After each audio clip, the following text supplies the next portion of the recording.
ਅੱਜ ਅਸੀਂ ਗੱਲ ਕਰਾਂਗੇ ਉਸ ਮਹਾਨ ਗੁਰੂ ਜੀ ਦੀ ਜਿਨ੍ਹਾਂ ਦੇ 40 ਸਿੱਖਾਂ ਨੇ ਮੁਗਲਾਂ ਦੀ 10 ਲੱਖ ਦੀ ਫੌਜ ਨੂੰ ਯੁੱਧ ਵਿੱਚ ਹਰਾ ਕੇ ਸ਼ਾਨਦਾਰ ਜਿੱਤ ਹਾਸਿਲ ਕੀਤੀ ਤੇ ਇੱਕ ਅਜਿਹੇ ਗੁਰੂ ਜਿਨ੍ਹਾਂ ਨੇ ਮਨੁੱਖਤਾ ਦੇ ਭਲੇ ਵਾਸਤੇ ਆਪਣਾ ਸਾਰਾ ਪਰਿਵਾਰ ਕੁਰਬਾਨ ਕਰ ਦਿੱਤਾ ਅਤੇ ਜਿਨ੍ਹਾਂ ਦੇ ਹਰ ਤੀਰ ਤੇ ਸੋਨਾ ਚੜਿਆ ਹੁੰਦਾ ਸੀ ताकि जे कोई दुश्मन भी उस तीर नाल जख्मी हो जावे तो वो उस सोने नाल अपना इलाज करवा सके। सो अज असी दया दे सागर श्री गुरु गोबिंद सिंह जी बारे कुछ खास गल्लां मिल के जानांगे। इसलिए तुसी इस वीडियो नूं अखीर तक जरूर वेखो अते वीडियो पसंद आने ते चैनल नूं सबसक्राइब करना ना भुल्लिओ। श्री गुरु गोबिंद सिंह जी का जन्म 22 दिसंबर 1666 ईस्वी ਨੂੰ पिता श्री गुरु तेग बहादुर जी ਅਤੇ माता गुजरी जी ਦੇ ਗ੍ਰਹਿ ਪਟਨਾ ਦੇ ਪਵਿੱਤਰ ਧਰਤੀ ਤੇ ਹੋਇਆ ਜਿੱਥੇ ਅੱਜਕੱਲ ਗੁਰਦੁਆਰਾ ਤਖਤ श्री ਪਟਨਾ ਸਾਹਿਬ ਸਥਿਤ ਹੈ। ਗੁਰੂ ਜੀ ਦੇ ਜਨਮ ਸਮੇਂ ਪਿਤਾ ਜੀ ਧਰਮ ਦੇ ਪ੍ਰਚਾਰ ਅਤੇ ਮਾਨਵਤਾ ਦੀ ਭਲਾਈ ਲਈ ਅਸਾਮ ਦੀ ਯਾਤਰਾ ਤੇ ਗਏ ਹੋਏ ਸਨ। ਆਪ ਜੀ ਦਾ ਨਾਮ ਬਚਪਨ ਵਿੱਚ गोबिंद राय रखा गया। आप जी दे 5 साल मामा किरपाल चंद जी की निगरानी हेठां बीते। छोटी उम्र विच आप जी नूं नकली युद्ध करना बहुत पसंद सी। आप जी दे खिडौने तीर अते नकली हथियार सन। कहा जाता है कि गुरु तेग बहादुर जी 4 साल बाद पटना वापस आए। उस वेले उन्होंने अपने पुत्र दे पहली बार दर्शन किए। 1672 ईस्वी ਨੂੰ ਗੁਰੂ ਜੀ ਆਪਣੇ ਪਰਿਵਾਰ ਸਮੇਤ ਆਨੰਦਪੁਰ ਸਾਹਿਬ ਜਿਸ ਦਾ ਨਾਮ ਪਹਿਲੇ ਚੱਕ ਨਾਨਕੀ ਹੁੰਦਾ ਸੀ ਉੱਥੇ ਆ ਕੇ ਰਹਿਣ ਲੱਗ ਪਏ। ਇੱਥੇ ਆ ਕੇ ਬਾਲਕ ਗੋਬਿੰਦ ਰਾਏ ਜੀ ਨੇ ਘੁੜਸਵਾਰੀ ਅਤੇ ਸ਼ਸਤਰ ਵਿੱਦਿਆ ਸਿੱਖੀ। ਨਾਲੇ ਗੁਰਮੁਖੀ, ਫਾਰਸੀ, ਸੰਸਕ੍ਰਿਤ ਤੇ ਹੋਰ ਵੀ ਕਈ ਭਾਸ਼ਾਵਾਂ ਸਿੱਖੀਆਂ। 1675 ਈਸਵੀ ਵਿੱਚ ਕਸ਼ਮੀਰੀ ਪੰਡਿਤਾਂ ਦਾ ਇੱਕ ਦਲ श्री गुरु तेग बहादुर जी नूं मिलन वास्ते आनंदपुर साहिब आया। उन्होंने गुरु जी दे अगे औरंगजेब वल्लों उन्हां नूं जबरदस्ती मुसलमान बनाए जाण दी गल दसी अते इस बारे उन्हां नूं कुछ करन दी बेनती कीती। ऐ सब कुछ सुन के गुरु जी ने कहा, हिंदू धर्म की रखिया तां ही हो सकती है जेकर कोई महापुरख अपना बलिदान देवे। उस वेले 9 साल दे बालक गोबिंद राय जी अपने पिता जी दे नाल ही बैठे सन। कहन लगे, पिता जी इस महान काम नूं करन वास्ते तुहाडे तो वड्डा महापुरख होर कौन हो सकता है। जेकर इस समस्या दा हल हो सकता है तां तुसी पिता जी आप ही कुर्बानी दे के इन्हां पंडितां दे धर्म दी रखिया करो। अपने पुत्र दे मूहों इहो जिहे वचन सुन के गुरु जी बहुत खुश होए। उन्होंने कश्मीरी पंडितां नूं कहा कि तुसी औरंगजेब नूं तुरंत खबर कर दिओ जेकर साडे आनंदपुर वासी गुरु इस्लाम धर्म कबूल कर लैन तां असीं भी इस्लाम कबूल कर लवांगे। उसे वेले पंडितां ने यह खबर औरंगजेब नूं भेजी ते कुछ दिनों बाद औरंगजेब ने गुरु जी नूं दिल्ली बुला के बंदी बना लिया।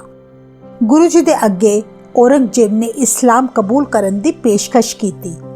11 नवंबर 1675 ईस्वी ਨੂੰ ਗੁਰੂ ਜੀ ਤੋਂ ਇਸਲਾਮ ਧਰਮ ਕਬੂਲ ਨਾ ਕਰਵਾਉਣ ਤੇ ਔਰੰਗਜ਼ੇਬ ਨੇ ਦਿੱਲੀ ਦੇ ਚਾਂਦਨੀ ਚੌਂਕ ਵਿਖੇ ਬਹੁਤ ਬੇਰਹਿਮੀ ਨਾਲ ਗੁਰੂ ਜੀ ਨੂੰ ਸ਼ਹੀਦ ਕਰਵਾ ਦਿੱਤਾ। ਜਾਨੀ ਜਾਨ ਗੁਰੂ ਜੀ ਨੇ ਦਿੱਲੀ ਆਉਣ ਤੋਂ ਪਹਿਲਾਂ ਹੀ ਆਪਣੇ ਸਪੁੱਤਰ ਸ਼੍ਰੀ ਗੋਬਿੰਦ ਰਾਏ ਜੀ ਦੇ ਅੱਗੇ 5 ਪੈਸੇ ਅਤੇ ਨਾਰੀਅਲ ਦੀ ਭੇਟਾ ਰੱਖ ਕੇ ਸਿੱਖਾਂ ਦਾ 10ਵਾਂ ਗੁਰੂ ਬਣਾ ਦਿੱਤਾ। 9 साल की उम्र विच गुरु गोबिंद सिंह जी नूं उस वेले गुरुगद्दी ते बैठदियां ही कई सारियां मुश्किलों का सामना करना पिया। फिर भी उन्होंने बड़े धीरज नाल मुकाबला करदियां होया सिख पंथ की मजबूती नाल अगवाई की। सब तो वड्डी समस्या मुगल बादशाह औरंगजेब की धार्मिक कट्टरता सी। वो सारे मुल्क नूं इस्लामिक मुल्क बनाना चाहता सी। उसने हिंदुआं नूं जबरदस्ती मुसलमान बनाना शुरू कर दिता। हिंदुआं दे मंदिर तुड़वा दिते गए, जजिया टैक्स लगा दिता गया। पंजाब के गवर्नर अते होर अधिकारी भी बहुत बेरहम सी, जिद्दां कि सरहंद दा फौजदार वजीर खां सिखां नूं खत्म करन दी कोशिश कर रहा सी। हालांकि बहुत सारे हिंदू औरंगजेब नाल नफरत करते सन, पर कुछ पहाड़ी राजियां वर्गे लोग भी सन जो मुगलों के हुक्मां नूं मनण विच माण महसूस करते सन। उन्होंने गुरु जी की वधी प्रसिद्धि वेख के ईर्खा करनी शुरू कर दी अते उन्हां दे खिलाफ षड्यंत्र रचने शुरू करते। उस समय दे हिंदुआं कोल इन्नी ताकत नहीं सी कि वो कल्ले ही मुगलों के जुल्मां दा सामना कर सकन। दूजे पासे 7वें गुरु श्री हर राय जी दा भरा धीरमल अते पुत्र राम राय जी ने गुरगद्दी ना मिलन कारण गुरु तेग बहादुर जी के खिलाफ बहुत सारियां साजिशां रचियां अते ओही कुछ गुरु गोबिंद सिंह जी दे नाल भी कर रहे सन। इन्नियां औंकड़ां दे बावजूद कुछ चंगियां गल्लां भी सन जो गुरु जी लई बहुत सहाई सिद्ध होईयां। पहली गल ऐसी कि श्री गुरु नानक देव जी तो लैके गुरु तेग बहादुर जी तक सारे गुरु साहिबाना ने मिल के यूनिटी विच काम कीता सी, जिस नाल उन्हां दे प्यारे सिख भी एकता दे सूत्र विच बज गए। दूजी गल ऐसी कि मांझा अते मालवा खेतर दे बहुत सारे जट सिख धर्म विच शामिल हो गए। वो लोग सुभाਅ तो ही लड़ाकू अते आजादी दे दीवाने सन। इन्हां नूं गुरु जी ने मुगलों विरुद्ध अपनी फौज विच शामिल करके ट्रेनिंग दी। गुरु जी के जीवन का मकसद भोले भाले लोगों नूं मुगलों के जुल्मां तो बचाना सी। इस मकसद की पूर्ति लई गुरु जी ने एक फौज तैयार की। सारे सिखां नूं हुक्म किया गया कि जिस दे घर 4 पुत्र होण वो 2 पुत्रां नूं सिख सेना विच भर्ती करे। इस तरह आप जी दे युद्ध दीयां तैयारियां दूर दूर तक फैल गईयां। संगतां नूं आदेश दिता गया कि वह गुरु जी नूं शस्त्र अते घोड़े भेटा करन। इस आदेश के तुरंत बाद ही वख-वख तरह के शस्त्र अते घोड़े आप जी अगे पेश किए जान लगे। गुरु गोबिंद सिंह जी की फौजी गतिविधियां नूं वेख के पहाड़ी राजे मन ही मन गुरु जी के खिलाफ ईर्खा करन लगे। उन्हां नूं डर सी कि किथे गुरु जी उन्हां दी रियासत विच ही एक सुतंत्र राज ना बना लैन। गुरु जी ने मुगलों अते पहाड़ी राजियां दी नज़रां तो दूर जमुना नदी के कंढे एक सोहने स्थान ते शानदार किला बनवाया, जिसका नाम रखिया पोंटा साहिब। 1675 ईस्वी विच गुरु तेग बहादुर जी की शहीदी के बाद सिखां की मानसिक स्थिति नूं डूंगी सट वजी सी। उन्हां सारे अंदर नवा जोश भरन लई गुरु गोबिंद सिंह जी ने लिटरेचर का सहारा लिया। इतिहास विच दर्ज है कि गुरु जी ने 52 विद्वानां अते कवियां की मदद नाल उच्च कोटि दीआं रचनावां लिखियां, जिवें चंडी दीवार, अकाल उस्तत अते कृष्ण अवतार, जिसनूं पढ़ के सिखां विच मुड़ बहादुरी ते उत्साह की भावना पैदा होनी शुरू हो गई। इस दे नाल ही आप जी ने अपनियां फौजी मुहिमां शुरू कर दित्तियां। फौजियां नूं घुड़सवारी, तीरंदाजी ते तलवारबाजी सिखाई गई। 1687 ईस्वी विच गुरु जी सडोरा पुजे, जो कि हिमाचल तो 25 किलोमीटर की दूरी ते स्थित है। उत्थे आप जी की मुलाकात पीर बुद्धू शाह जी दे नाल होई। आप जी दे विचारां तो वो इन्ने प्रभावित होए कि वो गुरु जी दे भगत बन गए। पीर जी दे जरिए गुरु जी की शरण विच 500 पठान आ गए जो बेरोजगार सन। उन्हां नूं अपनी सिख फौज विच उन्हां ने भर्ती कर लिया अते रेगुलर सैलरी भी दित्ती जान लगी। कुछ इतिहासकारां दा मनना है कि गुरु जी दे 3 विआह होए सी। पहला विआह 10 साल की उम्र विच माता जीतो जी दे नाल 1677 ईस्वी नूं होया, जिन्हां तो आप जी नूं 3 साहिबजादे बाबा जुझार सिंह जी, बाबा जोरावर सिंह जी अते बाबा फतेह सिंह जी प्राप्त होए। दूजा विआह 17 साल की उम्र विच माता सुंदरी जी दे नाल 1684 ईस्वी नूं आनंदपुर साहिब विखे होया, जिन्हां तो आप जी नूं बाबा अजीत सिंह जी की प्राप्ति हुई। तीजा विआह माता साहिब कौर जी दे नाल 1700 ईस्वी विच होया।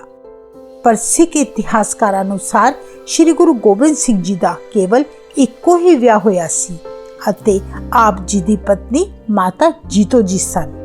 बहुता सोना रूप होने करके गुरु जी की माता गुजरी जी ने ਉਹਨਾਂ ਦਾ ਨਾਮ ਮਾਤਾ ਸੁੰਦਰੀ ਰੱਖ ਦਿੱਤਾ ਸੀ।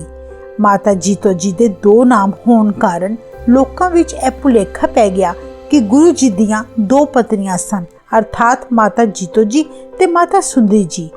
ਇਤਿਹਾਸ ਵਿੱਚ ਗੁਰੂ ਜੀ ਦੀ ਤੀਜੀ ਪਤਨੀ ਮਾਤਾ ਸਾਹਿਬ ਕੌਰ ਜੀ ਦਾ ਵੀ ਜ਼ਿਕਰ ਆਉਂਦਾ ਹੈ।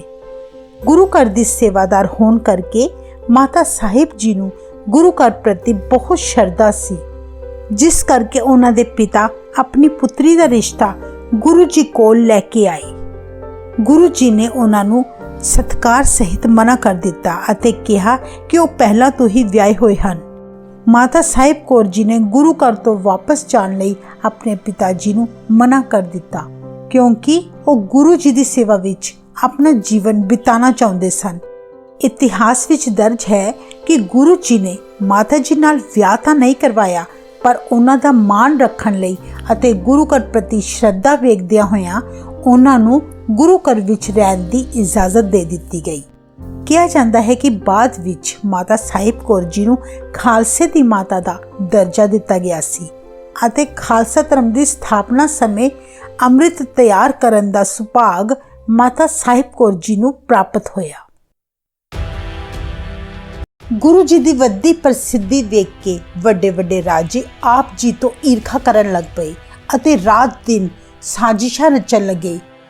22 ਦਸੰਬਰ 1688 ਈਸਵੀ ਨੂੰ ਪਹਾੜੀ ਰਾਜਾ ਭੀਮ ਚੰਦ ਅਤੇ ਗੁਰੂ ਜੀ ਦੇ ਵਿੱਚ ਪੰਗਾਨੀ ਦਾ ਘਮਾਸਾਨ ਯੁੱਧ ਹੋਇਆ। ਇਹ ਸਥਾਨ ਪੌਂਟਾ ਸਾਹਿਬ ਤੋਂ ਥੋੜੀ ਹੀ ਦੂਰੀ ਤੇ ਹੈ। ਇਸ ਯੁੱਧ ਵਿੱਚ ਭੀਮ ਚੰਦ ਦੀ ਬੁਰੀ ਤਰ੍ਹਾਂ ਹਾਰ ਹੋਈ ਅਤੇ ਸ਼ਾਨਦਾਰ ਜਿੱਤ ਹਾਸਲ ਕਰਕੇ ਸਿੱਖਾਂ ਦਾ ਆਤਮ ਵਿਸ਼ਵਾਸ ਹੋਰ ਵੱਧ ਗਿਆ। ਸੀਮਤ ਸਾਧਨਾ ਦੇ ਬਾਵਜੂਦ ਗੁਰੂ ਜੀ ਨੇ ਵੈਰੀਆਂ ਦੀ ਇੰਨੀ ਵੱਡੀ ਫੌਜ ਨੂੰ ਹਰਾ ਕੇ ਫੌਜੀ ਸ਼ਕਤੀ ਦਾ ਸਬੂਤ ਪੇਸ਼ ਕੀਤਾ। ਇਸ ਦੇ ਬਾਅਦ ਪਹਾੜੀ ਰਾਜਿਆਂ ਨੇ ਖਾਸ ਤੌਰ ਤੇ ਭੀਮ ਚੰਦ ਨੇ ਗੁਰੂ ਜੀ ਨਾਲ ਸਮਝੌਤਾ ਕਰ ਲਿਆ। ਗੁਰੂ ਜੀ ਦੇ ਨਾਲ ਮਿਲ ਕੇ ਉਹਨੇ ਮੁਗਲਾਂ ਵਿਰੁੱਧ ਨਾਦੌਨ ਦੀ ਲੜਾਈ ਜਿੱਤ ਲਈ। ਕੁਝ ਸਮੇਂ ਬਾਅਦ ਭੀਮ ਚੰਦ ਅਤੇ ਪਹਾੜੀ ਰਾਜੇ ਗੁਰੂ ਜੀ ਨਾਲ ਧੋਖਾ ਕਰਕੇ ਮੁਗਲਾਂ ਨਾਲ ਮਿਲ ਗਏ। ਆਪ ਜੀ ਨੇ ਉਹਨਾਂ ਰਾਜਿਆਂ ਦੇ ਮਨਾਂ ਵਿੱਚ ਦੇਸ਼ ਭਗਤੀ ਅਤੇ ਏਕਤਾ ਦੀ ਭਾਵਨਾ ਪੈਦਾ ਕਰਨ ਦੀ ਬਹੁਤ ਕੋਸ਼ਿਸ਼ ਕੀਤੀ, ਪਰ ਨਾਦੌਨ ਦੇ ਯੁੱਧ ਤੋਂ ਬਾਅਦ ਉਹਨਾਂ ਦੁਆਰਾ ਦਿੱਤੇ ਗਏ ਧੋਖੇ ਤੋਂ ਬਾਅਦ ਆਪ ਜੀ ਨੇ ਫੈਸਲਾ ਕਰ ਲਿਆ ਕਿ ਹੁਣ ਇਕੱਲਿਆਂ ਹੀ ਕੋਈ ਸ਼ਕਤੀਸ਼ਾਲੀ ਸੰਗਠਨ ਬਣਾ ਕੇ ਮੁਗਲਾਂ ਦੇ ਅਤਿਆਚਾਰ ਨੂੰ ਰੋਕਣ ਲਈ ਲੜਨਾ ਪਏਗਾ। ਇਸ ਲਈ ਆਪ ਜੀ ਨੇ 13 ਅਪ੍ਰੈਲ 1699 ਨੂੰ ਅਨੰਦਪੁਰ ਸਾਹਿਬ ਵਿਖੇ ਖਾਲਸਾ ਪੰਥ ਦੀ ਸਥਾਪਨਾ ਕੀਤੀ। ਖਾਲਸੇ ਤੋਂ ਭਾਵ ਹੈ ਸ਼ੁੱਧ ਯਾਨੀ ਪਵਿੱਤਰ ਮਨੁੱਖਾਂ ਦਾ ਸੰਗਠਨ। ਗੁਰੂ ਜੀ ਅਨੁਸਾਰ ਖਾਲਸਾ ਉਹ ਮਨੁੱਖ ਹੈ ਜੋ ਜਾਤ ਪਾਤ ਊਂਚ ਨੀਚ ਦਾ ਭੇਦਭਾਵ ਨਾ ਕਰਕੇ ਸਗੋਂ ਸ਼ੁੱਧ, ਸੱਚਾ ਅਤੇ ਧਾਰਮਿਕ ਜ਼ਿੰਦਗੀ ਜਿਉਂਦਾ ਹੋਵੇ, ਨਾਲੇ ਅਤਿਆਚਾਰੀ ਵਿਰੁੱਧ ਹਥਿਆਰ ਚੁੱਕਣ ਦੀ ਹਿੰਮਤ ਵੀ ਰੱਖਦਾ ਹੋਵੇ। ਇਸ ਲਈ ਆਪ ਜੀ ਨੇ 5 ਪਿਆਰਿਆਂ ਨੂੰ ਅੰਮ੍ਰਿਤ ਛਕਾ ਕੇ ਆਪਣਾ ਸਿੱਖ ਬਣਾ ਲਿਆ ਅਤੇ ਉਹਨਾਂ 5 ਦੇ ਹੱਥੋਂ ਖੁਦ ਅੰਮ੍ਰਿਤ ਛਕ ਕੇ ਆਪ ਜੀ ਗੋਬਿੰਦ ਰਾਏ ਤੋਂ ਗੁਰੂ ਗੋਬਿੰਦ ਸਿੰਘ ਜੀ ਬਣ ਗਏ। ਉਸ ਦਿਨ ਹਜ਼ਾਰਾਂ ਲੋਕਾਂ ਨੇ ਅੰਮ੍ਰਿਤ ਛਕ ਕੇ ਗੁਰੂ ਜੀ ਦੇ ਸਿੱਖ ਬਣੇ। ਇਸ ਤਰ੍ਹਾਂ ਆਪ ਜੀ ਨੇ ਆਪਣੀ ਵਿਸ਼ਾਲ ਸਿੱਖ ਸੈਨਾ ਤਿਆਰ ਕਰ ਲਈ। ਖਾਲਸਾ ਪੰਥ ਦੀ ਸਥਾਪਨਾ ਤੋਂ ਬਾਅਦ ਪਹਾੜੀ ਰਾਜੇ ਆਪ ਜੀ ਦੀ ਵੱਡੀ ਸ਼ਕਤੀ ਨੂੰ ਬਰਦਾਸ਼ਤ ਨਾ ਕਰ ਸਕੇ। ਇਸ ਲਈ ਆਪ ਜੀ ਦੀ ਸ਼ਕਤੀ ਨੂੰ ਦਬਾਉਣ ਲਈ ਇੱਕ ਤੋਂ ਬਾਅਦ ਇੱਕ ਯੁੱਧ ਕਰਨੇ ਸ਼ੁਰੂ ਕਰ ਦਿੱਤੇ। ਇਹ ਸਾਰੀ ਲੜਾਈਆਂ 1700 ਤੋਂ ਸ਼ੁਰੂ ਹੋ ਕੇ 1703 ਤੱਕ ਲਗਾਤਾਰ ਜਾਰੀ ਰਹੀਆਂ। ਇੰਨੀਆਂ ਲੜਾਈਆਂ ਲੜਨ ਦੇ ਬਾਵਜੂਦ ਵੀ ਉਹ ਗੁਰੂ ਜੀ ਨੂੰ ਹਰਾ ਨਾ ਸਕੇ। ਲਗਾਤਾਰ ਮੂੰਹ ਦਿਖਾਉਣ ਤੋਂ ਬਾਅਦ ਉਹਨਾਂ ਨੇ 1704 ਈਸਵੀ ਨੂੰ ਔਰੰਗਜ਼ੇਬ ਤੋਂ ਸਹਾਇਤਾ ਮੰਗੀ, ਜੋ ਪਹਿਲਾਂ ਤੋਂ ਹੀ ਗੁਰੂ ਜੀ ਦਾ ਵੈਰੀ ਸੀ। ਔਰੰਗਜ਼ੇਬ ਨੇ ਮਈ 1704 ਈਸਵੀ ਵਿੱਚ ਪਹਾੜੀ ਰਾਜਿਆਂ ਨਾਲ ਮਿਲ ਕੇ ਸਰਹੰਦ ਦੇ ਫੌਜਦਾਰ ਵਜ਼ੀਰ ਖਾਨ ਦੀ ਅਗਵਾਈ ਵਿੱਚ ਇੱਕ ਵੱਡੀ ਫੌਜ ਤਿਆਰ ਕਰਕੇ ਗੁਰੂ ਗੋਬਿੰਦ ਸਿੰਘ ਜੀ ਦੇ ਅਨੰਦਪੁਰ ਸਾਹਿਬ ਜੀ ਦੇ ਕਿਲੇ ਨੂੰ ਘੇਰਾ ਪਾ ਲਿਆ। ਇਹ ਘੇਰਾਬੰਦੀ ਦਸੰਬਰ 1704 ਈਸਵੀ ਤੱਕ ਚੱਲੀ। ਉਸ ਸਮੇਂ ਜੋ ਵੀ ਸਿੱਖ ਕਿਲੇ ਤੋਂ ਬਾਹਰ ਆਉਂਦਾ ਉਸ ਨੂੰ ਵੈਰੀਆਂ ਦੁਆਰਾ ਮਾਰ ਦਿੱਤਾ ਜਾਂਦਾ, ਜਿਸ ਕਾਰਨ ਕਿਲੇ ਵਿੱਚ ਬੰਦ ਸਿੱਖ ਭੁੱਖ ਪਿਆਸ ਨਾਲ ਮਰਨ ਲੱਗੇ, ਕਿਉਂਕਿ ਉੱਥੇ ਮੌਜੂਦ ਖਾਣ ਪੀਣ ਦੀਆਂ ਵਸਤੂਆਂ ਵੀ ਖਤਮ ਹੋਣ ਲੱਗੀਆਂ। ਇਸ ਔਖੀ ਘੜੀ ਵਿੱਚ 40 ਸਿੱਖਾਂ ਨੇ ਗੁਰੂ ਜੀ ਨੂੰ ਆਪਣਾ ਵਧਾਵਾ ਯਾਨੀ ਰਿਜ਼ਾਈਨ ਲੈਟਰ ਦੇ ਕੇ ਗੁਰੂ ਸਾਹਿਬ ਜੀ ਦਾ ਕਿਲਾ ਛੱਡ ਦਿੱਤਾ। ਤਾਂ ਵੀ ਗੁਰੂ ਜੀ ਬੜੇ ਧੀਰਜ ਨਾਲ ਮੁਸ਼ਕਲਾਂ ਦਾ ਸਾਹਮਣਾ ਕਰਦੇ ਰਹੇ। औरंगजेब चाहता सी किसी भी तरह गुरु जी नूं इन्ना मजबूर किया जाए कि गुरु जी उसकी सारी गल्लां सिर झुका के मन लैन, पर वह गुरु जी का मनोबल तोड़न विच कामयाब ना हो सका। आप जी बड़ी हिम्मत और हौसले नाल मुकाबला करते रहे। दूजे पासे दुश्मन फौज भी लड़ लड़ के थक चुकी सी। इस ते मुगल जरनैल ने कुरान ਅਤੇ पहाड़ी राजा ने गऊ की सौं खा के गुरु जी ने भरोसा दिलाया कि जेकर तुसी किला छड्ड के चले जाओगे तो असी तुहानू कुछ नहीं कवांगे। आप जी नूं उन्हां दियां झूठी कस्मां उत्ते जरा भी भरोसा नहीं सी, पर सिखां दी हालत वेख के माता गुजरी जी ने गुरु जी नूं किला छड्डण नूं कहा। गुरु जी ने फिर माता जी नूं कहा कि दुश्मन फौजदार दी झूठी कस्मां ते भरोसा ना करो। किले तो बाहर निकलदियां ही उन्होंने साडे उत्ते हमला बोल देना है। परंतु सिखां दी हालत वेख के गुरु जी ने माता जी दी गल मन के 21 दिसंबर 1704 ईस्वी नूं अपने परिवार समेत आनंदपुर साहिब दा किला छड्ड दिता। आप जी हाली थोड़ी दूर ही गए सी कि मुगल सेना ते पहाड़ी राजा ने अपनियां सारियां कस्मां भुला के पिछों दी हमला कर दिता। भाई उदय सिंह जी दी अगुवाई विच 50 सिखां नूं गुरु जी ने दुश्मन फौज नूं रोकण लई कह के आप जी अगे वध गए। यह लड़ाई सरसा नदी दे नेड़े होई सी। भाई उदय सिंह अते बाकी सिखां ने मरदे दम तक दुश्मनां नूं रोक के रखिया।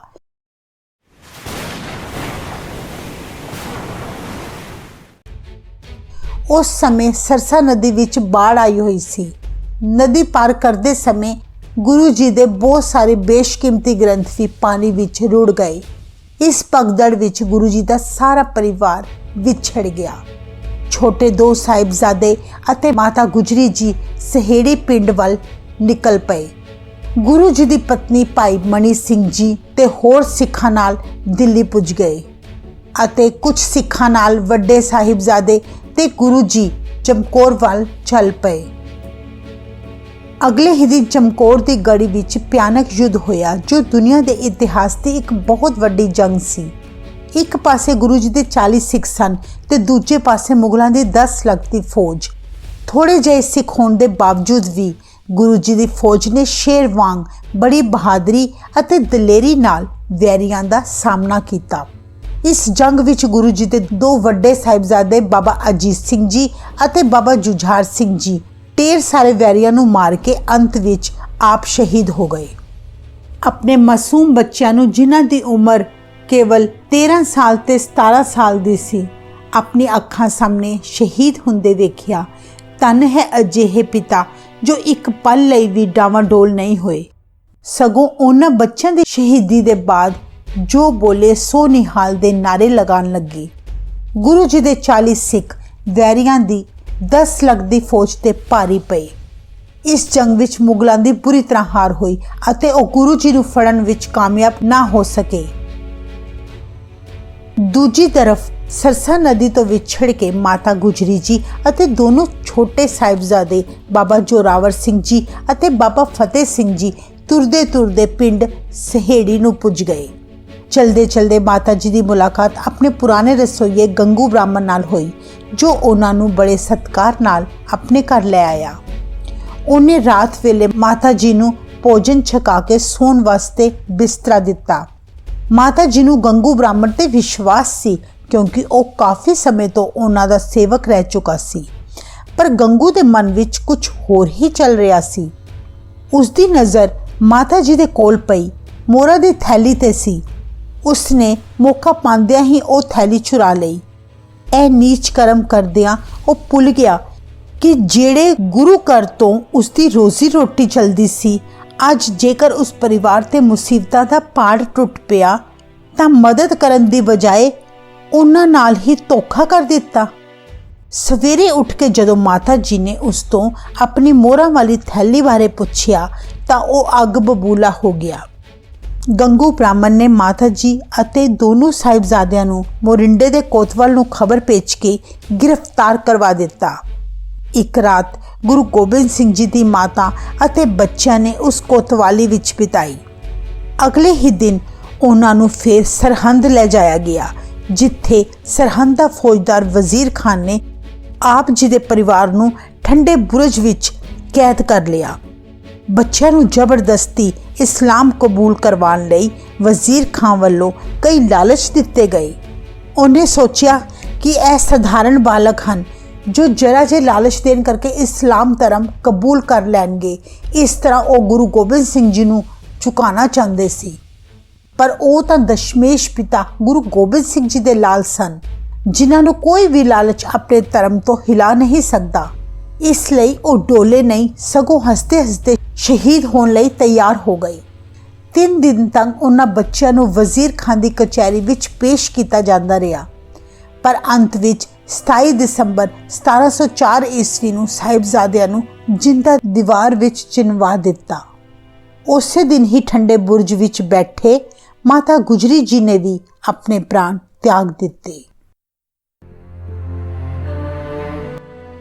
ਜਦੋਂ ਕੁਝ ਦਿਨਾਂ ਬਾਅਦ ਆਪ ਜੀ ਨੂੰ ਆਪਣੇ ਸਿੱਖਾਂ ਰਾਹੀਂ ਇਹ ਦੁਖਦਾਈ ਖਬਰ ਮਿਲੀ ਤਾਂ ਆਪ ਜੀ ਦੇ ਮੁਖੋਂ ਨਿਕਲਿਆ, ਤੇਰਾ ਭਾਣਾ ਮੀਠਾ ਲਾਗੇ।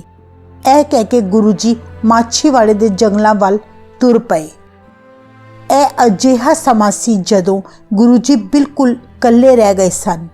ਨਾ ਆਪ ਜੀ ਦਾ ਕੋਈ ਸਿੱਖ, ਨਾ ਹੀ ਪਰਿਵਾਰ ਬਚਿਆ ਸੀ। ਸਾਰੇ ਹੀ ਸ਼ਹੀਦੀਆਂ ਪ੍ਰਾਪਤ ਕਰ ਚੁੱਕੇ ਸਨ।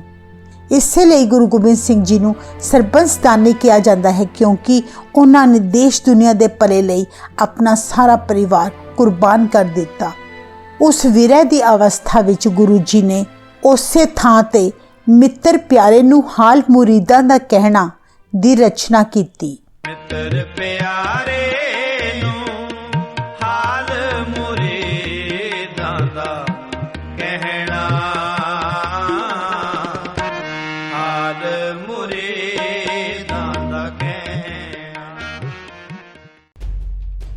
ਦੂਜੇ ਪਾਸੇ ਵਜ਼ੀਰ ਖਾਨ ਨੇ ਗੁਰੂ ਜੀ ਨੂੰ ਫੜਨ ਲਈ ਆਪਣੇ ਜਸੂਸਾਂ ਨੂੰ ਹਰ ਥਾਂ ਤੇ ਫੈਲਾਇਆ ਹੋਇਆ ਸੀ।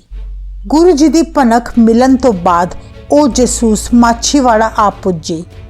ਇਤਿਹਾਸ 'ਚ ਦਰਜ ਹੈ ਕਿ ਉਸ ਵੇਲੇ ਆਪ ਜੀ ਦੇ ਸ਼ਰਧਾਲੂ 2 ਮੁਸਲਮਾਨ ਭਰਾ ਨੱਬੀ ਖਾਂ ਤੇ ਗਨੀ ਖਾਂ ਗੁਰੂ ਜੀ ਨੂੰ ਬਹੁਤ ਪਿਆਰ ਤੇ ਸਤਿਕਾਰ ਨਾਲ ਆਪਣੇ ਘਰ ਲੈ ਆਏ।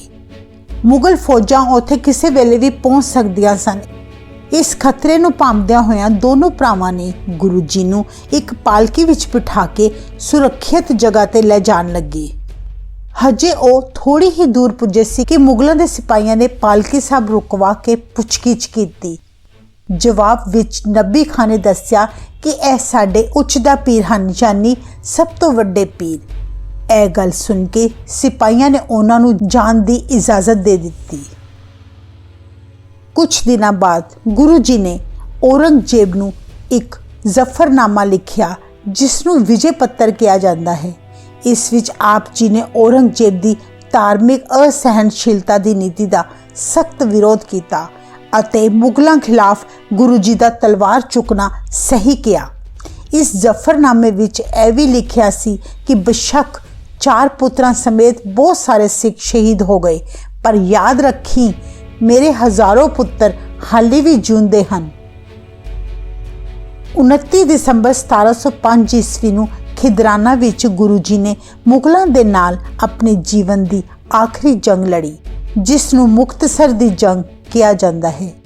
ਇਸ ਜੰਗ ਵਿੱਚ ਉਹ 40 ਸਿੱਖ ਵੀ ਸ਼ਾਮਲ ਸਨ, ਜਿਨ੍ਹਾਂ ਨੇ ਅਨੰਦਪੁਰ ਸਾਹਿਬ ਵਿਖੇ ਗੁਰੂ ਜੀ ਨੂੰ ਆਪਣਾ ਵਿਦਾਵਾ ਯਾਨੀ ਰਿਜ਼ਾਈਨ ਲੈਟਰ ਦਿੱਤਾ ਸੀ। ਉਹਨਾਂ ਨੂੰ ਆਪਣੀ ਗਲਤੀ ਦਾ ਬਹੁਤ ਪਛਤਾਵਾ ਹੋ ਗਿਆ ਸੀ।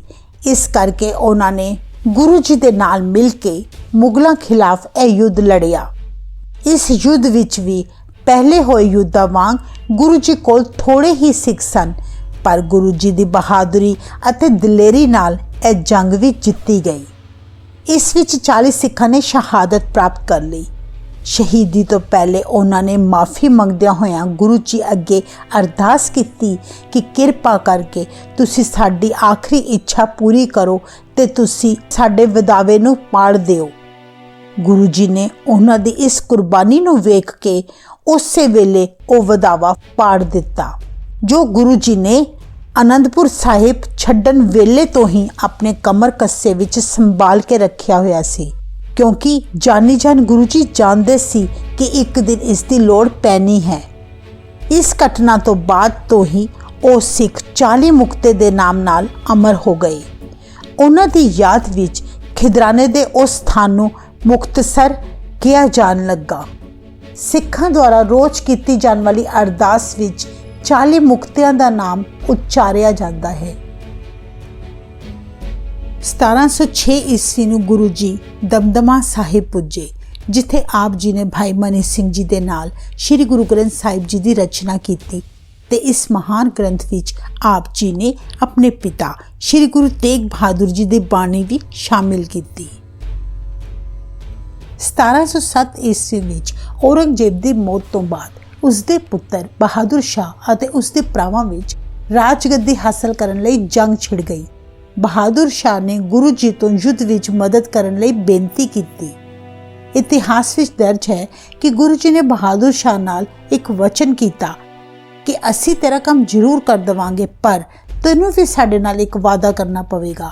ਉਹ ਇਹ ਹੈ ਕਿ ਪੰਜਾਬ ਵਿੱਚ ਮੁਗਲਾਂ ਵੱਲੋਂ ਕੀਤੇ ਜਾ ਰਹੇ ਜ਼ੁਲਮਾਂ ਨੂੰ ਤੈਨੂੰ ਰੋਕਣਾ ਪਵੇਗਾ। ਬਹਾਦਰ ਸ਼ਾਹ ਗੁਰੂ ਜੀ ਦੀ ਇਸ ਗੱਲ ਨਾਲ ਸਹਿਮਤ ਹੋ ਗਿਆ। ਫਿਰ ਗੁਰੂ ਜੀ ਨੇ ਬਹਾਦਰ ਸ਼ਾਹ ਅਤੇ ਉਸਦੇ ਭਰਾਵਾਂ ਵਿਚਕਾਰ ਉੱਤਰਾਧਿਕਾਰ ਦੀ ਲੜਾਈ ਵਿੱਚ ਉਸਦੀ ਮਦਦ ਕੀਤੀ। ਇਸ ਤਰ੍ਹਾਂ ਬਹਾਦਰ ਸ਼ਾਹ ਨੇ ਇਹ ਯੁੱਧ ਜਿੱਤ ਲਿਆ। ਗੱਦੀ ਤੇ ਬੈਠਦਿਆਂ ਹੀ ਉਹਨੇ ਸਭ ਤੋਂ ਪਹਿਲਾਂ ਪੰਜਾਬ ਵਿੱਚ ਬੇਕਸੂਰ ਲੋਕਾਂ ਦੇ ਨਾਲ ਹੋ ਰਹੇ ਜ਼ੁਲਮ ਬੰਦ ਕਰਵਾ ਦਿੱਤੇ। ਇਸ ਤਰ੍ਹਾਂ ਗੁਰੂ ਜੀ ਦੇ ਬਹਾਦਰ ਸ਼ਾਹ ਨਾਲ ਚੰਗੇ ਸੰਬੰਧ ਬਣ ਗਏ। 1708 ਈਸਵੀ ਨੂੰ ਆਪ ਜੀ ਨਾਂਦੇੜ ਚਲੇ ਗਏ, ਜਿੱਥੇ ਆਪ ਜੀ ਦੀ ਮੁਲਾਕਾਤ ਮਾਧੋ ਦਾਸ ਨਾਮਕ ਇੱਕ ਬੈਰਾਗੀ ਨਾਲ ਹੋਈ। ਗੁਰੂ ਜੀ ਦੇ ਮੁਖੋਂ ਬਚਨ ਸੁਣ ਕੇ ਉਹ ਇੰਨਾ ਪ੍ਰਭਾਵਿਤ ਹੋਇਆ ਕਿ ਫਿਰ ਉਹ ਗੁਰੂ ਜੀ ਦਾ ਮੁਰੀਦ ਬਣ ਗਿਆ। ਆਪ ਜੀ ਨੇ ਉਸ ਨੂੰ ਅੰਮ੍ਰਿਤ ਛਕਾ ਕੇ ਉਸ ਦਾ ਨਾਮ ਰੱਖਿਆ ਬੰਦਾ ਸਿੰਘ ਬਹਾਦਰ। ਗੁਰੂ ਜੀ ਨੇ ਉਸ ਨੂੰ ਅਤਿਆਚਾਰੀ ਮੁਗਲਾਂ ਨੂੰ ਸਬਕ ਸਿਖਾਉਣ ਲਈ ਪੰਜਾਬ ਜਾਣ ਦਾ ਹੁਕਮ ਦਿੱਤਾ ਤੇ ਨਾਲ ਹੀ ਬੰਦਾ ਸਿੰਘ ਜੀ ਨੂੰ ਆਪਣਾ ਤੀਰ, ਨਗਾੜਾ, ਨਿਸ਼ਾਨ ਸਾਹਿਬ ਤੇ ਆਪਣੇ ਕੁਝ ਸਿੱਖ ਵੀ ਪੰਜਾਬ ਭੇਜੇ। ਗੁਰੂ ਜੀ ਅਤੇ ਬਹਾਦਰ ਸ਼ਾਹ ਦੀ ਵੱਧਦੀ ਦੋਸਤੀ ਸਰਹੰਦ ਦੇ ਵਜ਼ੀਰ ਖਾਨ ਨੂੰ ਬਿਲਕੁਲ ਰਾਸ ਨਾ ਆਈ। ਇਸ ਲਈ ਉਸਨੇ ਗੁਰੂ ਜੀ ਨੂੰ ਮਾਰਨ ਵਾਸਤੇ ਆਪਣੇ 2 ਪਠਾਨ ਨੰਦੇੜ ਭੇਜੇ। ਇੱਕ ਸ਼ਾਮ ਜਦੋਂ ਗੁਰੂ ਜੀ ਆਪਣੇ ਕਕਸ਼ ਵਿੱਚ ਆਰਾਮ ਕਰ ਰਹੇ ਸਨ ਤੇ ਇੱਕ ਪਠਾਨ ਨੇ ਚਾਕੂ ਨਾਲ ਆਪ ਜੀ ਉੱਤੇ ਵਾਰ ਕੀਤਾ।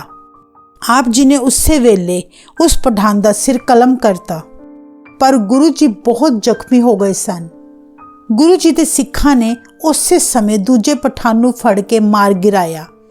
ਗੁਰੂ ਜੀ ਦੇ ਜ਼ਖਮ ਇੰਨੇ ਡੂੰਘੇ ਸਨ ਕਿ ਹਕੀਮ ਨੇ ਗੁਰੂ ਜੀ ਦੇ ਜ਼ਖਮਾਂ ਤੇ ਮਲਮ ਲਗਾ ਕੇ ਸਿੱਖਾਂ ਨੂੰ ਹਿਦਾਇਤ ਦਿੱਤੀ ਕਿ ਗੁਰੂ ਜੀ ਨੂੰ ਕੋਈ ਜ਼ੋਰ ਵਾਲਾ ਕੰਮ ਨਾ ਕਰਨ ਦਿੱਤਾ ਜਾਵੇ। ਕੁਝ ਦਿਨ ਆਰਾਮ ਕਰਨ ਦੇ ਬਾਅਦ ਇੱਕ ਦਿਨ ਹੈਦਰਾਬਾਦ ਤੋਂ ਆਏ ਕਾਰੀਗਰਾਂ ਨੇ ਆਪ ਜੀ ਨੂੰ ਤੀਰ ਕਮਾਨ ਭੇਟਾ ਕੀਤੇ। ਆਪ ਜੀ ਨੇ ਜਿੱਦਾਂ ਹੀ ਤੀਰ ਕਮਾਨ ਤੇ ਚੜਾਇਆ, ਜ਼ੋਰ ਪੈਣ ਕਰਕੇ ਆਪ ਜੀ ਦੇ ਜ਼ਖਮਾਂ 'ਚੋਂ ਖੂਨ ਵਹਿਣ ਲੱਗਾ। ਹਕੀਮ ਨੇ ਆਪ ਜੀ ਦੇ ਜ਼ਖਮਾਂ ਤੇ ਮਰਹਮ ਪੱਟੀ ਕਰ ਦਿੱਤੀ, ਪਰ ਆਪ ਜੀ ਨੇ ਉਸੇ ਪਲ ਸਮਝ ਲਿਆ ਕਿ ਹੁਣ ਸੱਚਖੰਡ ਜਾਣ ਦਾ ਸਮਾਂ ਆ ਗਿਆ ਹੈ। ਗੁਰੂ ਜੀ ਨੇ 6 ਅਕਤੂਬਰ 1708 ਈਸਵੀ ਵਿੱਚ ਸ੍ਰੀ ਗੁਰੂ ਗ੍ਰੰਥ ਸਾਹਿਬ ਜੀ ਨੂੰ 11ਵਾਂ ਗੁਰੂ ਬਣਾ ਦਿੱਤਾ ਤੇ ਸੰਗਤ ਨੂੰ ਹੁਕਮ ਦਿੱਤਾ ਕਿ ਹੁਣ ਤੋਂ ਕੋਈ ਦੇਹਧਾਰੀ ਗੁਰੂ ਨਹੀਂ ਹੋਏਗਾ।